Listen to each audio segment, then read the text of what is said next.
How are we doing, everybody? I am Jeff Hoke here with Kevin Perdios. Chris Henrique is on his way to us as we speak. And this is, as always, Shorthanded Takes, a Boston Bruins podcast. This is specifically episode 17. And as always, we are brought to you by Shocked Energy and also Exogun. Ever feel unable to focus, tired, or just low on energy? We understand that feeling. And we understand it so well that we, Shorthanded Takes, a Boston Bruins podcast, brought to you by Couch Guy Sports Network, and now it's sponsored by our friends over at Shocked Energy. Shocked Energy is a drink made for gamers, by gamers. Head over to shockedenergy.com and use that promo code CGSN today for 10% off your next order. Yes, that is CGSN today at shockedenergy.com. Get your Shocked Energy today and let us help you gain your focus and energy back. Got a lot to cover within 1 hour today. A lot has happened just today as we await for Chris Henrique to come in.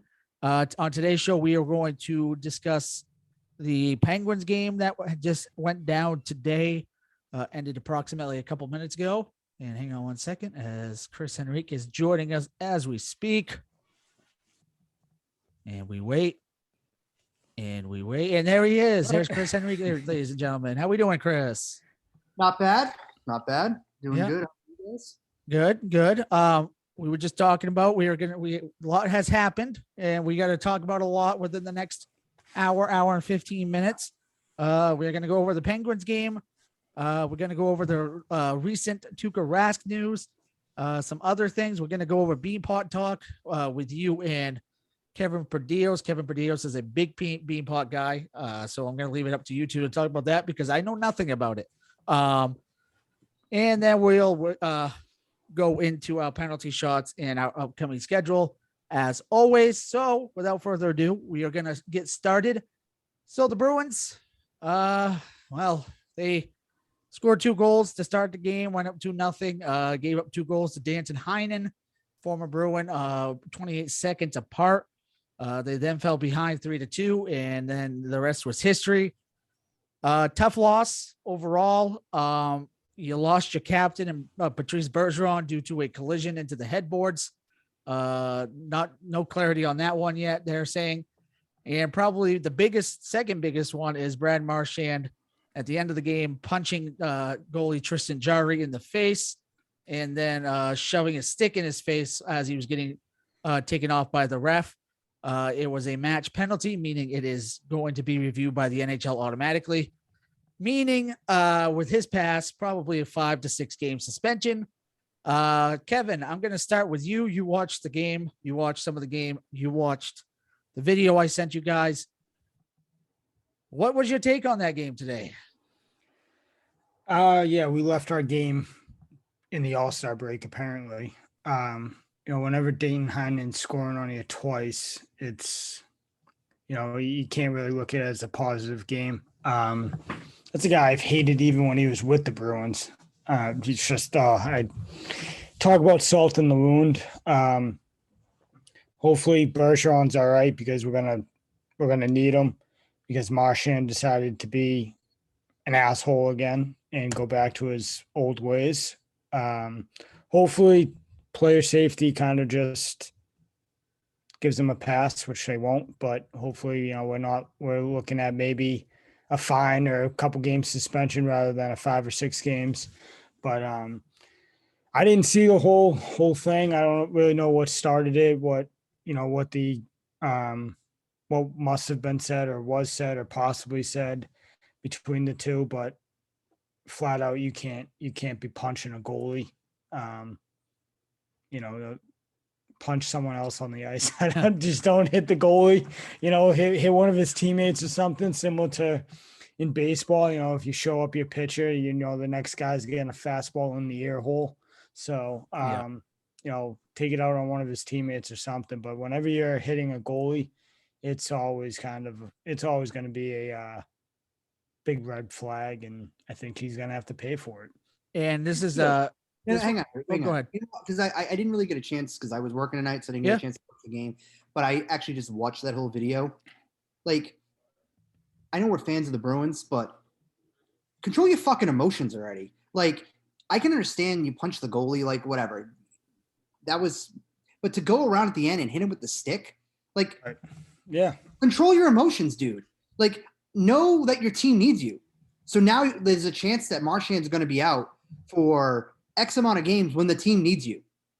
Like, at some point, someone needs to tell Brad Marchand to cut the goddamn shit. Like, don't do that. You don't need to be punching goaltenders in the face and then taking your stick and hitting them because you're pissed off. Like, he went back to his old ways. Yeah. Somebody told this guy accountable. Like, but nobody in the media is going to do it. It's cute. Marchand licks fucking faces. Like, how about we hold this guy accountable now? Who's going to be the first one to do that? This is pretty ridiculous. Like, this Bruins team cannot afford to lose an impact player like Brad Marchand, and now they're going to because he was a selfish prick tonight. That's my hot take. My hot take right now is that Brad Marchand's a selfish prick, and Boston needs to hold him accountable. That's my rant. Okay, I feel good now. Okay, no, good. Chris is That's exactly right, dude. You know, he like comes in guns blazing. I love it, but he's exactly right. You know that's Marchand. When I say he goes back to his old root, like his old roots, that was his old thing. But at the time when he was young and doing all this dumb shit to get under people's skin, he wasn't the first line guy. He was on the second line. He had the Charas of the world, the Sean Thorntons of the world, the Milan Lucic's there of kind of to more or less not have to answer and not have to really be the guy that they need you, you know, because you have the others kind of being able to pick up the slack. But right now, Chris is right. They need you. Your captain just went down and is possibly out with a concussion. You know, whenever you go headfirst into the boards, you gotta, they're not gonna rush Patrice Bergeron back. They're gonna let him kind of take his time because they need him just as much. So you decide to get pissed off and punch the goalie in the face, and then once you're separated, hit him with the stick. You know, you're as much as you may love the guy's antics, like because he's trying to get under people's skin, at the same time, it's fucking annoying. It's fucking annoying at this point, man. Like, just figure it out. Do what you gotta do. Like, don't fucking whack someone in the head with a stick. You're too valuable to this team coming up against down a stretch that we're gonna play a lot of hockey in a short amount of time. I think and you 59 decide to games in like 81. And you decide to like be sitting out for a handful of those at least. Yeah. Because you're someone pissed in your Cheerios. Like, I don't know what to tell you. It's gross. And there was a whole nother skirmish. It wasn't really a skirmish, but in between plays, Jari tried to toss a puck to a child Penguins fan in the crowd. I'm not sure if it was a child or what, but Marchand intercepted it and then threw it back on the ice. So, that's besides the point. Well, so, I mean, like I said, I was working, so I didn't get to watch the game. So, was there anything that led up for Marchand to, like, because it looked like a kid having a temper tantrum in line at the supermarket because mom said to put the Sour Patch Kids back on the bed? I watched the whole game. I didn't really see anything. I'm not really sure what was said either in the skirmish, but I mean, there's a lot of emotions running high, and I'm not saying any of this was acceptable what he did, because it wasn't. Emotions were running high, especially after the Bergeron hit and into the headboards. Obviously, no answer back to that, but of course not. And then Brian Rust scoring a empty netter, and just Jari was lights out tonight. That's all it was, and it looks like the frustration just got to Brad Marchand before, the Marchand thing is like him intercepting the puck, getting thrown. Like, all right, I kind of like that's kind of funny. I kind of like that's a good, safe way to get under someone's skin, because the guy that was trying to throw is probably like, dude, what the fuck? Yeah, like, exactly. You know what I mean? Like, that's funny. That's a good way to do your game. Like, if that's your game, that's a good way to do it, because you're not going to, no ref's going to give you a penalty for that. No, player safety is not calling you for that. When you whack someone in the head with a stick or punch them in the face, yeah, you're getting a call. This is even a perfect time too, because you talked about this a couple weeks back. Remember, I don't know if it was last week, might have been the week before, when you were mentioning about, maybe the Sweeney goes out and gets some players to play that bad Bruins, like that big bad Bruin style. Yep. Like, so why, if if there's something that has gone on and we didn't see it in the game, and obviously there's probably was talked about on the bench, it's kind of like, I don't want to sound like Chris Carter, but can we get a fall guy instead? Can someone else go and punch the goalie in the face if that's what you really need to do? Like, did Brad Marsh? It's like, I almost made a really bad analogy. I'm not going to do it. Actually, I'm going to hold off. I'll say it after we get off the air. But like, I caught myself. Well, it can't be as bad. It can't be as bad as the you. Holocaust one that we had earlier in the year. Nope. So, Dude, Here, the timing would have been poor. The timing. I thought I was past that by now. no, we don't forget that. That's why we need to do. We'll have to get like a Patreon where like people got to pay and they can hear like these like hot takes that you can't get on the podcast. You know what I mean? Yeah. $4.99. You can hear who the fuck I was about to offend. Shorthanded takes after hours. Yeah, this is the real sin bin. Shit, I lost my train of thought. Oh yeah, so like if someone has done something, like why can't someone else go ahead and like throw that punch? You know what I mean? Like, or I'm not saying like hit the goalie with the stick to that extent, but can someone else go ahead and make the difference? Because honestly, Brad Marchand throwing the temper tantrum and punching people and throwing sticks around, it didn't really help anything because they give up 4 unanswered goals in that game and they still lost. So thank you, Brad. Like, appreciate it. You went and had a temper tantrum and it didn't do anything. Awesome. And your teammates didn't step up for you. Yeah, the whole thing is just frustrating. And now you go into now you're coming up in the tough stretch. You got a home game against the Hurricanes on Thursday. That doesn't help the cause much anyway. But that wasn't even the top news of the day. Yeah, that wasn't even the best part of today. So you had Danton Heinen scoring 2, the guy that Kevin hates with all passion. Apparently, then you have obviously the Marchand incident, then the Bergeron incident, and then the Bruins giving up 4 straight goals. Mid-game though, Fluto Shinzawa of The Athletic tweeted out an article from The Athletic that's Tuukka Rask is expected to not make a comeback after his recent injury flare up, and that he could file for retirement as early as this week. I think I speak for all of us. We kind of saw this coming. It's hard to tell if we saw it coming or not, but I mean, we saw something like this coming. As soon as we heard it was a lower body injury, it was a little concerning. And I think we all kind of got a little more worried, especially after the All-Star break, when it was announced that Swayman would start and Tuukka Rask would not practice this week at all, meaning it's still not good. Chris, I'll go to you first here.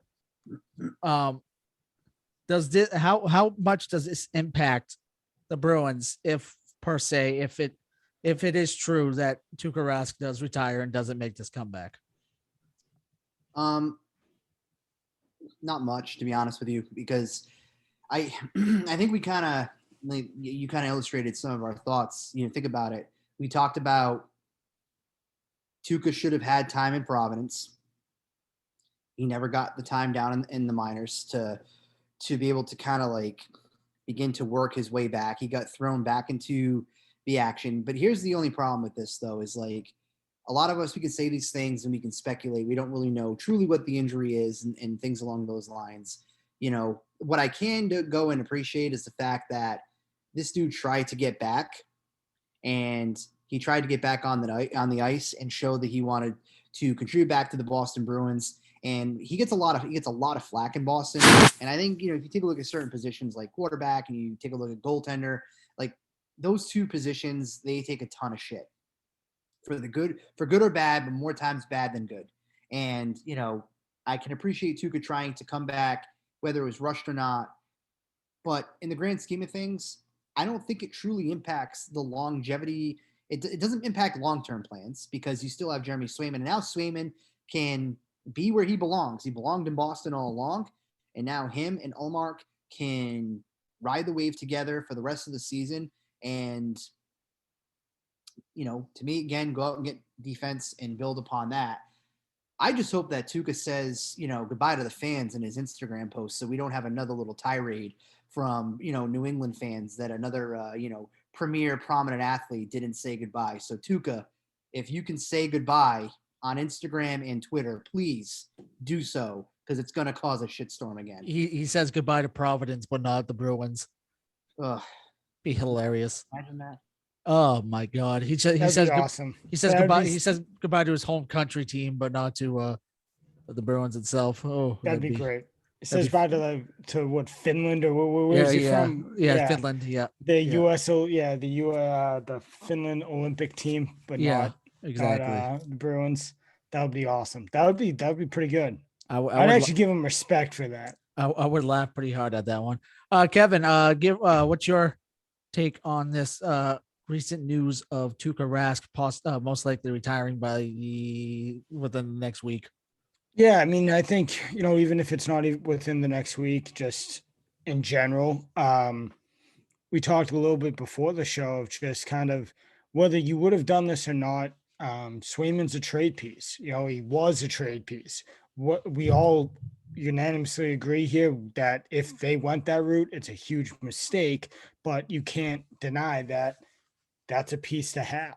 Like, that's a piece that if you push all your chips in to win this year, maybe next year, that's a move or an asset you have that's valuable.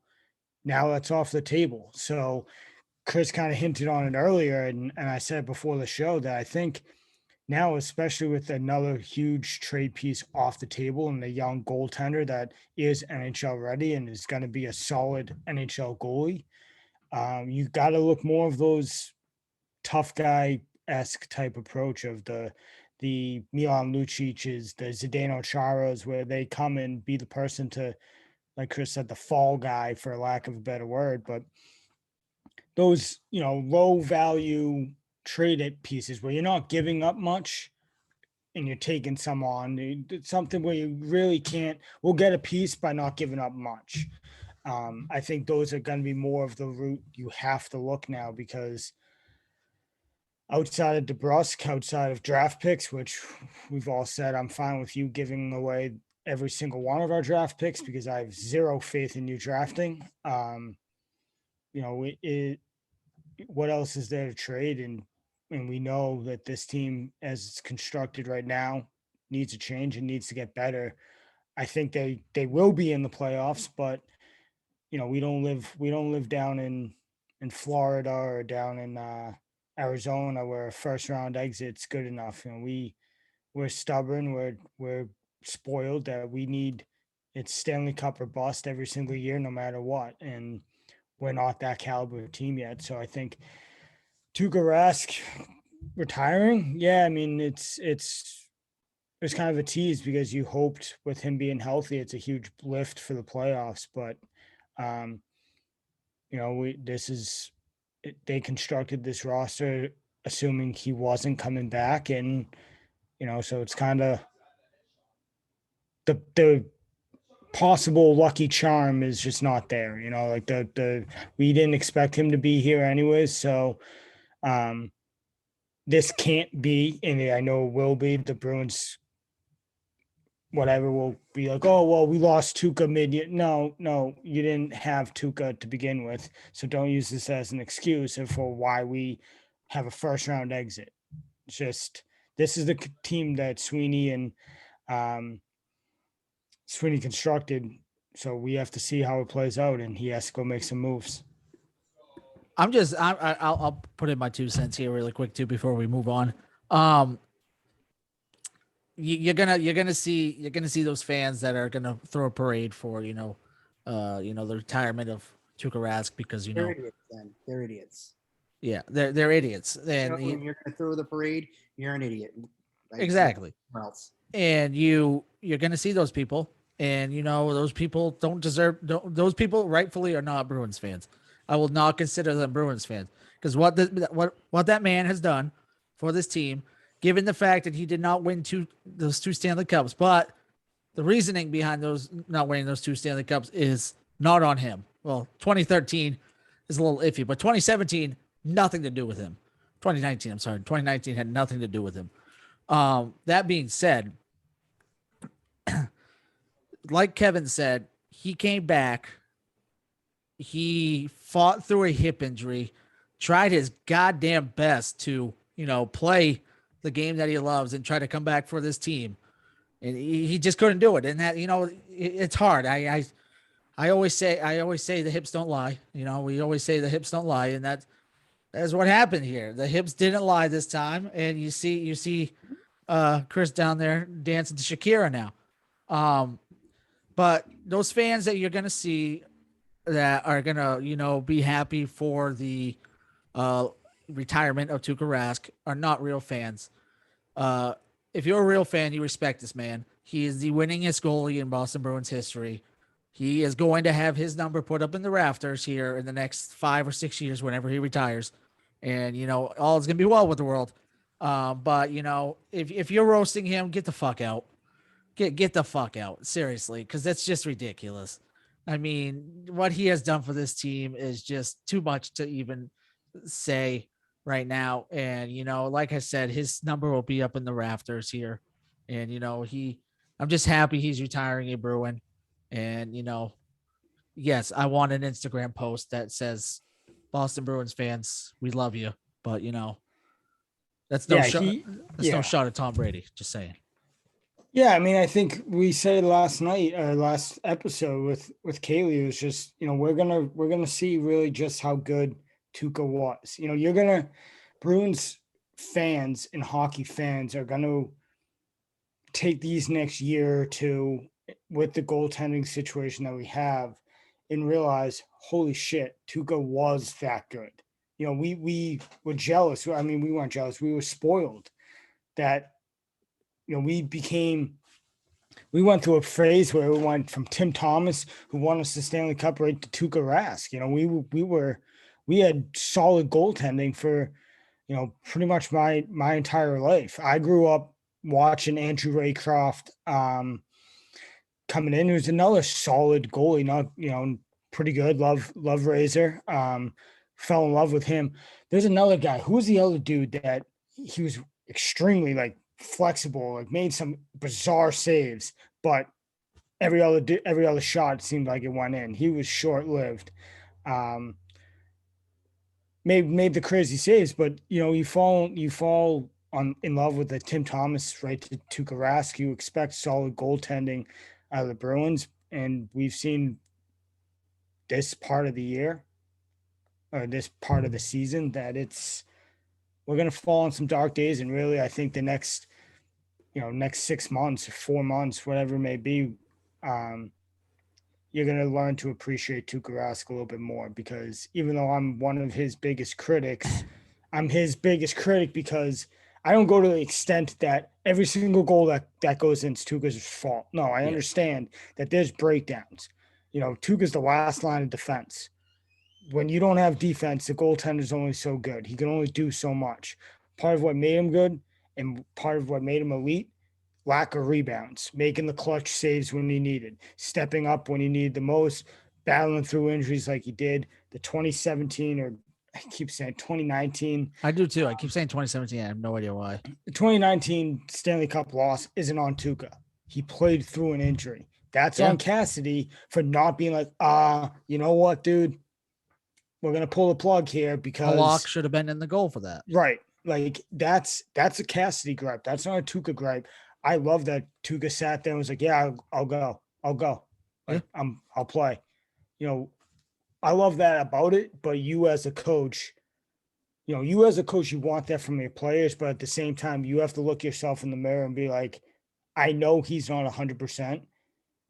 I need to do what's best for the team right now. And right now it's putting a goalie that is as close to 100% as possible this late in the year in the net. And last thing I'll say is us as Boston fans, we've been spoiled over the years, and that's where this conversation I brought up comes from, is the fact that we had Tom Brady, we had Kevin Garnett, Paul Pierce, Ray Allen, we still have Marchand, Bergeron, and Tuukka, and you respect it, and you may not have won you anything, but he was still kept you in the games, and like Kevin said, he played through an injury in that 2019 one, and it was just an unfortunate series of events in that 2013 one against Chicago. But we were spoiled we're spoiled as Boston sports fans. We lived through a decade and a half of just pure dominance from our teams, from the Celtics to the Patriots, and the Bruins for a hot second too. You just respect you just need to respect what you saw, and people will realize that like you guys said, you'll miss it when it's gone, and once Tuukka Rask retires, everyone's gonna realize, hey, maybe that was the reason why we were winning games. And I'm not saying they were gonna suck, but I mean it's the end of an era, in the goalie goal in the net for the Bruins, and we're getting pretty close to the end of an era for that. Two out of the three first liners. So, moving on though. So this week, it was yesterday. It started. Boston's most coveted hockey event taking place at the TD Garden. Taking place at the TD Garden. And I'm going to toss it over to Kevin on this one, but it is the 2022 Beanpot, and the 2022 Beanpot final is on everyone's favorite holiday next Monday, and that is Valentine's Day. So buy your tickets, ladies and gentlemen. Take your lovely wife or lovely girlfriend to the Beanpot, because it is Boston's most sacred events of the year. Kevin, take it away. Who's in the Beanpot, and who's in the Beanpot final for us? Yeah, every year it's BU, BC, Northeastern, and Harvard. So the four kind of Boston schools that the four Boston Division I schools, excuse me. So any hockey fan probably can pick the winners that are going to be there this year. We got BU and Northeastern. Fun fact, as of late, Northeastern's rolled with this tournament. They've won three out of the last four Beanpots. They're looking for the fourth in a row this year. BU has actually dominated this tournament. I think they've won it 30 times, with BC at 20, and then Harvard at 11.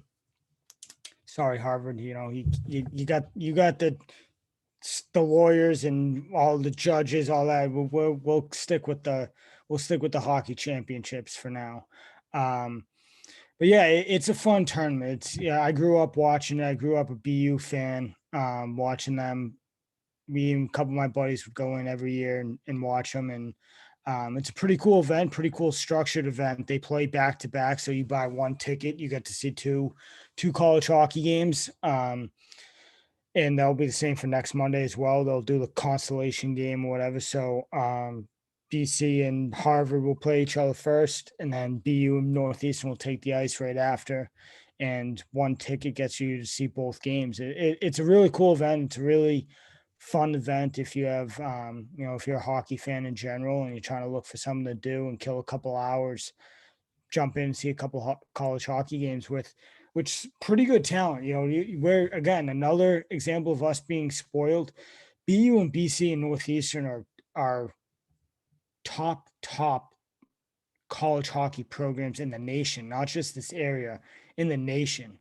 There's some very good prospects going there. Got Jack Eichel, just for example, Charlie McAvoy. All these guys are, you can rattle off a list. They all come through the BU, BC, Northeastern pipeline. And I grew up a BU fan, went to Merrimack, so I had to kind of put my BU fandom on hold, except for the Beanpot. But it's a cool event. College hockey and college baseball, even just college sports in general, are very fun. They're a good environment. And the Beanpot, is an event I love. I love every year. I like watching it. And the hockey world needs to be put on notice that there's another Jack Hughes coming through the Northeastern pipeline. So the NHL better get ready. This guy's another Massachusetts native. I think he's from Westwood, maybe. Somewhere in that area. He's a Massachusetts guy, but found that out. I had to search it a couple times to make sure I was reading the right article, but he I think he he scored one last night to help Northeastern get over BC. Chris, I don't know how much you follow the Beanpot, and obviously my plan is to, if I ever move to Boston, is obviously to witness one. But what is your take on the Beanpot? And I don't know if did you grow up watching it? No. So to be honest with you, I've never really been a big college sports fan.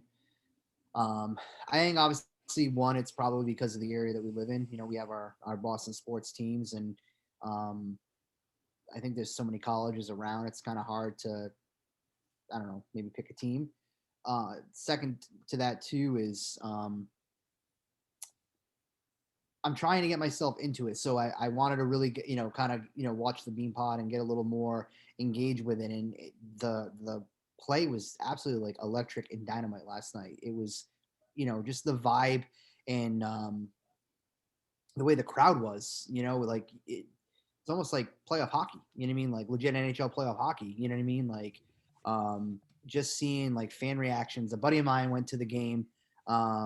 Sent me a Snapchat of where he was sitting, like he was a few rows from the ice, and I just jokingly said to him, like, "BU," like, and that's kind of who, out of the 4 teams, I was like, I'm gonna pick a team right now, so I'm like BU, and did a little research. I mean, that team's on fire right now. They're 9-1 in their last 10 games going into last night. When they started out, I think it was like 6-9-3 or something like that. So BU, and I'm pretty positive they have a couple of dudes that are out playing for the Olympic team right now too. So some of their better players are not even there. So I would love to go. I know that the next round is next week. I don't know if I can, swing that, but just from timing standpoint. But I definitely like next year. I'd like to make it a priority to go to this, because just seeing what I saw between like on TV and just through tweets and just it's kind of like what sports should be about. You know what I mean? Like you could just see the passion and the energy and like the excitement. Like the Garden was packed. Like seeing like people posted on IG of being there, like that place was packed. You know what I mean? And it's just for this small little tournament, the Beanpole, as Jim Murray called it in NA5 accidentally today, but yesterday rather. But no, it's definitely something I want to get into a little bit more, and just get into more like college sports. And I think we're going to do that in the coming months as we eventually announce a little announcement. So, but I think I just felt it was electric. Yeah. College hockey is a lot of fun. College hockey, I can't. I could go on for another hour about this, but the last comment I would say, if you're not, if you're a big jersey, like hockey jersey, basketball jersey, whatever, BU's jerseys last night that they revealed strictly for the Beanpot. Was it their throwbacks? Yes, yeah. And oh man, they're fresh. I was like, wow. I sent it to a few of my friends. I got to find a way to buy one of these. It's just the Boston with the terrier head right underneath it. I love them. I think they're awesome. Like Chris said again, college hockey it's bragging rights, and it's legit. Like each kid on that team looks forward to playing in this tournament, and it 100% is bragging rights, because when you have three or four nationally ranked teams, like there was a time when all 4 of these teams were nationally ranked. Now I think 3 out of the 4 are still ranked, somewhere within the top 20. It's bragging rights, and it's a lot of fun, and it's electric. The Garden gets packed because the tickets for 2 games are cheap. Yeah. You can swing. Yeah, I'll swing. Any dad or any Bruins fans, like, yeah, I'll swing $80 to bring a bunch of my friends in. You get pretty good seats. Yeah. Like you said, Chris's friend that was a few rows back from the glass probably paid less than $100 for those tickets, and he got to see 2 college hockey games for that price. I'm looking a great environment for Vivid Seats. So Valentine's Day next Monday, $100 if you just want to sit in the loge. Yeah, I'm slowly but surely trying to convince my better half to come with me. I'm in the middle of I'm going away for the Super Bowl, which was another, already on thin ice, and now I'm easily trying to sneak in, hey, why don't we go see why don't we go to the Beanpot? It'll be a fun little trip to do. But It's romantic, I swear. yeah, it's a lot of fun. It's romantic. Maybe not for you, but for me it is. One thing I will say, uh, apparently, Chris is a BU fan now. They're red hot. I'm at their store right now. I'm looking at all kinds of stuff on their store now. Are you really? They use the way to go. Unless they're playing Merrimack, then fuck them. I will say, I will give props to Wilmer Skoog, who scored an absolutely amazing goal on UMaine the other day. Yeah, you go to Shorthanded Takes Twitter handle and you can see that goal and just watch it on a loop. I won't do that. It hurts me. It hurts me. It hurts me to say that. I'll like copy the link and text it to you directly. It was just that was a beautiful goal though. I will give it to him. That was a beautiful goal. He had another great goal, I think, in the Beanpot too on yesterday, or an assist, something like that. But yeah, no, college hockey. I've started to get into it a little bit more. Once I saw Jeremy Swayman at UMaine, I kind of got into it a little bit more. I never got to witness the Jimmy Howard era or the Ben Bishop era at UMaine, so I never really got to get into it there. But watching Jeremy Swayman play kind of got me excited for it. And then the new regime here at UMaine with Ben Barr. You guys obviously know who Ben Barr is from UMass. The reigning national champions UMass. So excited to see. And you'll be back at UMass this weekend to face his former team. So we'll see how that goes. With that being said, with just a little while longer to go, let's go down to our penalty shots. Our upcoming schedule, they have 2 games. Bruins have 2 games prior to our next show next Tuesday, and that's going to be versus the Hurricanes on Thursday and at the Senators on Saturday. Obviously, we don't know what the situation is going to be with Brad Marchand, and we obviously don't know what the situation is going to be with Patrice Bergeron. Also, they play at the Rangers on Tuesday when we return the day after Valentine's Day. So with that being said, Kevin, what is your so give your Beanpot final prediction. I'll let you guys give your Beanpot final prediction. I know Chris is already. I'm gonna give you a Beanpot final prediction, and then what is your hot take penalty shot for these next, let's say 3 games, because Tuesday there's a game against the Rangers. All right, so the Beanpot prediction. I gotta go with my childhood team. I'm going BU. I hope BU pulls it out. Something about Northeastern just bugs me. I don't know why. Like, it's good to see a team that doesn't normally win it all the time. Like, good to see Northeastern getting back to their like pristine hockey, dominance. They've been nationally ranked last few years, a very good hockey team, but something about them just rubs me the wrong way. So I kind of don't want to see them win. So I'm hoping BU wins. And then I'm going to probably buy myself one of the retro jerseys or throwback jerseys. I don't want to even know how much those cost. They're probably like $150, but we're just going to ignore that cost and go forward. It's like It's like the cost of a Pooh Bear jersey. It's like double that. Yeah, it's most NHL ridiculous. jerseys I think are like $220 right now. We can go into that too, with the whole like the college athletes getting paid, and I don't know, was the NLI or whatever now that allows them to NIL. We get into that. Oh, we got plenty of time for that coming up. We only have 59 games in the next 80 days. It's fine. Whatever works. So I hope BU wins. I think it probably, just with the course of how this tournament's played out in years past, it's going to be a good game. I bet you this game goes into overtime and BU finds a way to sneak one by you to win it. And then for the next 3 games, we're going 0-3. We're losing all 3 of these games. There it is. And why we're losing all 3? It's because why? our entire first line is going to be out. It's Craig Smith versus the world, baby. Let's go. Craig Smith, Jake DeBrusk, and Taylor Hall. Let's go. Remind me again of who are the next 3 games? It will be so it'll be Hurricanes on Thursday at home, and then they hit the road to face the excuse me.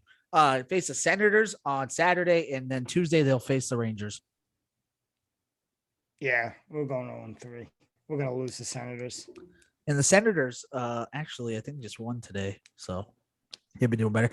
Actually, before we get to Chris's hot takes, and we already heard one of his hot takes, I want to get your opinion really quick. You said overtime. Beanpot, it has caused a stir on Twitter. And I'm not, I've never, I know how big this is, and I think it's absolutely a stupid rule. They're going the NHL way, and they have decided to do 3v3 overtime and then shootout to decide the Beanpot. Any takers on who wants to roast that one first? Anybody? Yeah, I'll say this at all levels. Any playoff or any, because theoretically when you go into this tournament, that first game they classify as the semifinals. So it's, although there's 4 teams, it's the semifinals of the Beanpot. So any environment or any tournament-esque, playoff-esque type structure, I'm strongly against a shootout. I don't think, especially in hockey, where a playoff game should be decided by a shootout. I just, I've heard the other arguments. Well, you've had X amount of time to win it, so whatever. Nope. Keep playing 3-on-3. Keep playing 4-on-4. Whatever it is. I think initially one way back, NHL used to do, they would do 5-on-5, 4-on-4, 3-on-3 for overtimes. If it got that far, that's electric. That's fun. But I think there's no way any playoff style structure, I guess, should be decided by a shootout. Granted, I'm not even a soccer fan. New England Revolution losing on PKs is like, dude, come on. I'm not a soccer fan. I want to see these guys just keep playing. Oh, it's OT. Let's go. Let's see how this plays out. Penalty kicks. I'm like, I feel like I could score a goal on that. You know what I mean? So it's kind of like, eh. And then, so I don't think it's a good way to decide it. I think it kind of takes the air out of the stadium a little bit, or air out of the arena a little bit. 3-on-3 is 3-on-3, fine, whatever. If you want to do that, I'm not too salty about it. I'm just more salty about going to the shootout. And I think it's not playoff, and it's not playoffs, but I mean, it's not Beanpot hockey. And I've seen this. It's not Beanpot hockey without people, staying up till 1 a.m. In the TD Garden watching hockey going into 3 overtimes. There's just nothing like it. We all stayed up for the 18-inning Red Sox World Series game against the Dodgers. I mean, it's not playoff, and it's not a tournament without that. Quickly, Kevin, I also want to get your Super Bowl prediction while you're here. Oh, Joe Burrow's got to win this. Joe Burrow? Joe Burrow has to. Joe Burrow. I'm adopting Cincinnati as my second team. Let's effing go. Talk about a team that knows how to build. You know what I mean? And 98.5 put it perfectly. Pats fans better. They if you're a Patriots fan, you have to be pulling for the Bengals, because Joe Burrow is the closest thing to Mac Jones. Athletic ability wise, he's not naturally gifted like Mahomes or Allen, or those guys are just freaks of nature. They're unbelievably athletic. They can move and throw the ball in many different ways. Mac Jones is just more of that traditional guy, but so is Joe Burrow. So I'm pulling for the Bengals, and I might low-key be adopting Cincinnati as my second team. So let's go, Joe. I can't wait to see the outfit he pulls out for this one too. Okay, Chris, what Obviously, your Beanpot prediction is BU, so we know that. BU. What is your for the next 3 games? What is your hot take? And I'll take your Super Bowl prediction as well, since we're coming into that. Well, I like I said at the beginning of the show, I think the hot take is simple. I think that the Bruins need to hold. They got to hold. They got to hold Brad Marchand accountable, and I think the NHL should suspend him, and I think the Bruins should suspend him. So if the NHL gives him 3, the Bruins give him 3. Like, you need to set a standard and say, like, you can't do that. You're an important player of this club. They need you on the ice. I know by me just saying that I need you on the ice, but now I want to suspend him. It's time for him to start acting like a damn adult out there too, and understand that he may not have a C on his sweater, but he's still an important piece to this roster, and they need him out there. And you said at the beginning, Bergeron is hurt. You know what I mean? Like, that whole first line might not even be there. Now, I wanted to go and say over the next 3 games that this team could go 2-1, and you know what? I'm going to still hold down to that piece of going 2-1. Carolina lost. I think they've lost their last 2 games. Matter of fact, they lost to, I think, Ottawa the other night. Yeah, that was the team that Ottawa beat today. So, that was who they were. So Carolina's dropped the last 2. Yeah, they're at the top of their division, but I think the Bruins, they get good defense and play good goaltending, and get good goaltending from. I assume it's going to be Allmark between the pipes. Yes. Yep. Eddie can squeeze that out, and the Bruins at times, if they can go back and start to play like they did in January and beat up on bad teams like the Ottawa Senators, I think you can pull that out, and then. I don't know how quickly they're going to suspend Brad Marchand, but let's say it's not right away and they get a game out of him and then he goes. I think the game against the Rangers can be tough. It's whenever they play the Rangers, it's always a gritty, tough hockey game. So I think they can go 2-1. I think it's a really good, realistic option on there. But I just, after seeing that tonight, I just think that they just gotta be aggressive with Brad Marchand and let him know, like, dude, control your emotions. Like, it's okay to be fiery and passionate. But we need you on the ice. The team needs you on the ice. So that's my stance on that. Super Bowl, I'm going to tell you what, I want to see the Bengals win it. I like, in my lifetime, to go and say, like, the Cincinnati Bengals could win a Super Bowl, like, that's just wild. That team has sucked for so long. You know what I mean? Like, you weren't able to send a text since the last time they were in the playoff. Look at, like, their jerseys, their helmet. Like, there's nothing that's, like, cool about their look.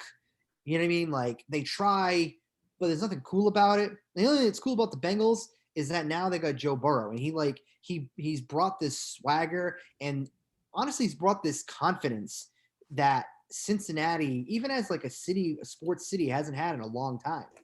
You go back and think about, like, the talented players that have come through just Cincinnati alone. I'm not just talking football, but think about baseball, like Barry Larkin, Joey Votto. Like, Barry Larkin, one of the, best shortstops during, like, the 90s, solid player. Joey Votto, he's got a swing for Fenway. But, like, beyond that, but yeah, well, his contract's way too much. But, like, beyond that, though, think about it. Unless I'm missing someone in the last, again, we're going to call it 15, 20 years, Cincinnati's just never really truly been relevant in the sports scene. They just haven't been. Let's just call it for what it is. You know what I mean? Like, Cleveland has been the premier city, really, thanks to LeBron. Other than that, yeah, that's really it. Joe Burrow's completely just changed the narrative in 2 years. I was joking the other night, and I was even talking about it again tonight. Like, I'm going to buy the cigar that Joe Burrow smokes.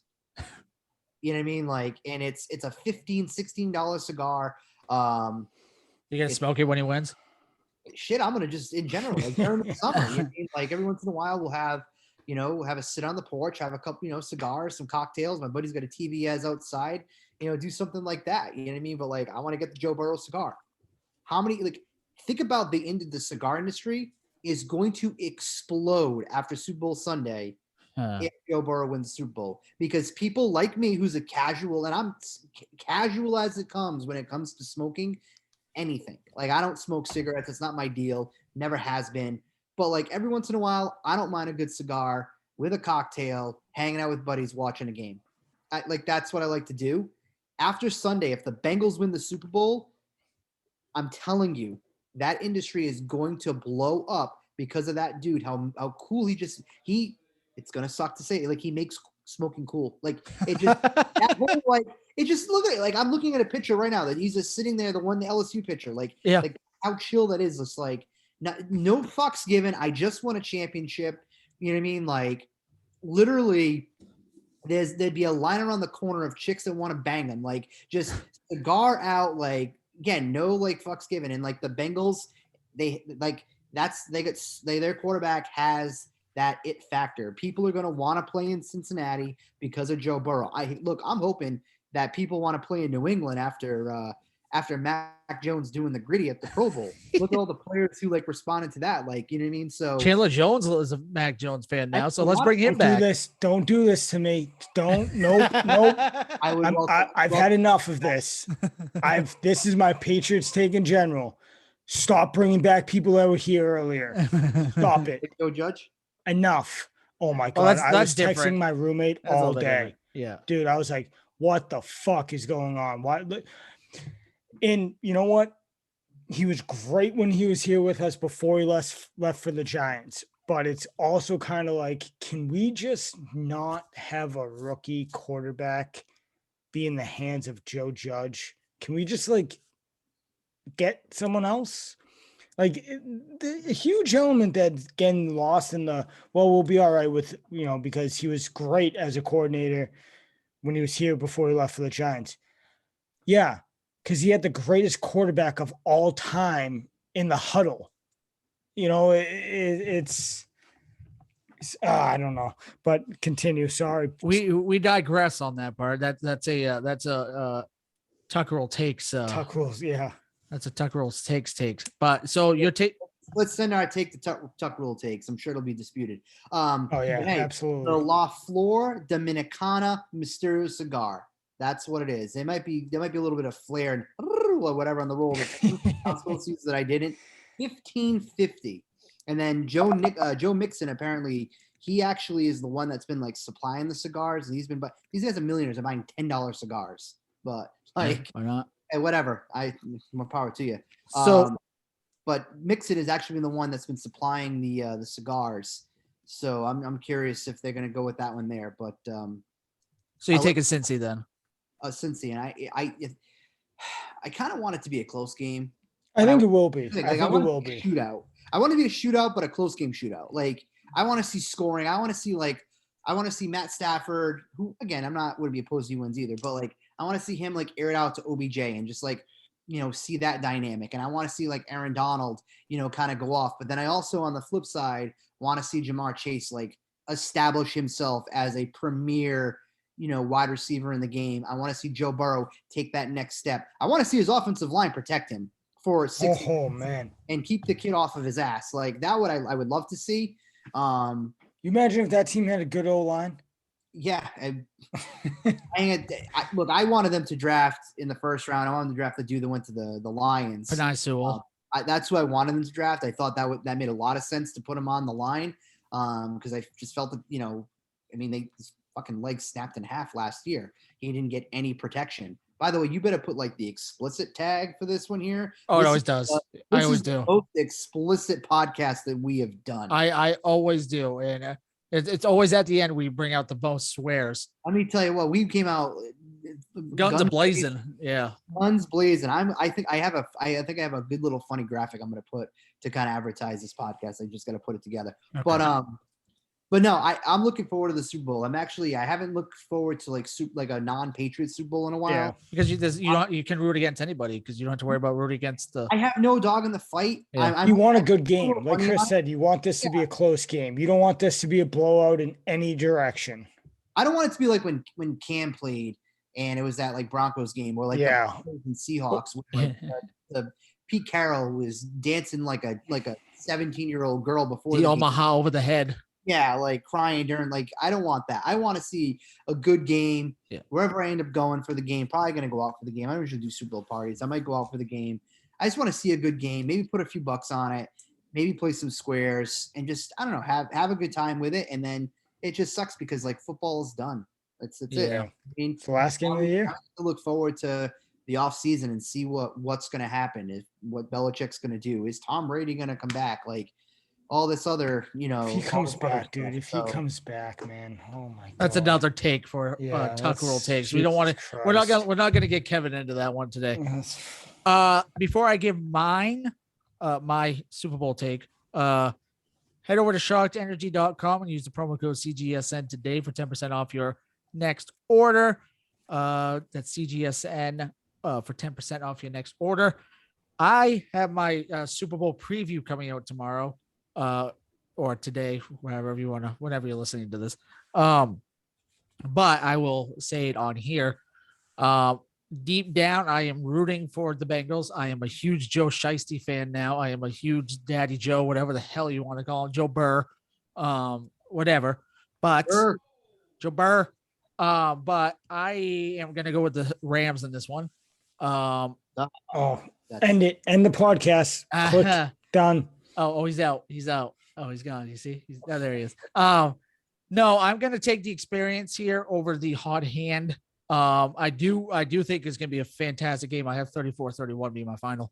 But I do think Sean McVay has a firecracker up his ass for this game. Only because of that last time he was in the Super Bowl, his team only scored 3 points. He's going to want to keep his foot on the gas and he's going to want to score. And I just think I think Joe Burrow is going to do well, but I really want Matt Stafford to cement his legacy by winning a Super Bowl. And most likely, if he wins a Super Bowl, he will most likely be a Hall of Famer. Not a first ballot Hall of Famer, but he will be a Hall of Famer. But I'm going to go 34-31. Rams, I really don't care who wins this game, honestly. I really want Joe Burrow to win this game in the Bengals. But, if I'm mathematically thinking in my head who I want to win, it's going to be the Rams. I hope not. I hope not, man. I love Matt Stafford, so it's fantastic to see him in this spot right now. So whoever wins this game, I'm going to be happy. Regardless, it's not the Kansas City Chiefs. That's all I care. I was just going to say that as long as it's not the Chiefs, I think we're all football fans across the nation are. To me, the Chiefs. It's fine if the Chiefs win the Super Bowl, but it's the Mahomes factor, and not the quarterback, but the crazy wife, girlfriend, or whatever she is. How do you go home to that? How do you look your family in the eyes and be like if I was Patrick Mahomes, oh my God, I would literally look at them and be like, cut the shit or I'm not allowing you anywhere near a football stadium for the rest of my playing career. I'm just surprised that the Chiefs haven't said anything yet to be like, hey, you know what? You're I don't know, your brother is out of control. I think it's a bad look. But yeah, it's a real bad look. We digress once again. But all in all, though, that is going where we don't talk hockey. We go all over the place. We've been the number one rated podcast in New England. Just absolutely go off the rails. Say the F word every other word. You go. Fuck it. We could surpass Joe Rogan. Oh boy. No, we're not going to go down that pole today. We have to make sure we use choice language. There's uses that are not right. That's behind door 2, and we're going to go behind door 1 today. Once again, we are brought to you by Shocked Energy and also Exogun Massage Guns. 10% off your order. Use CGSN today at shockedenergy.com. Once again, I am Jeff Hoke. That is Chris Henrique, and that is also Kevin Perdios. This has been episode 17 of Shorthanded Takes. We will be back next Tuesday to recap what you missed. And, we'll probably say the F word a couple more times here and there. We'll probably hopefully be talking about Joe Burr and his newfound Super Bowl trophy. But until then, enjoy the Super Bowl, enjoy your friends and family time, and enjoy your weekend.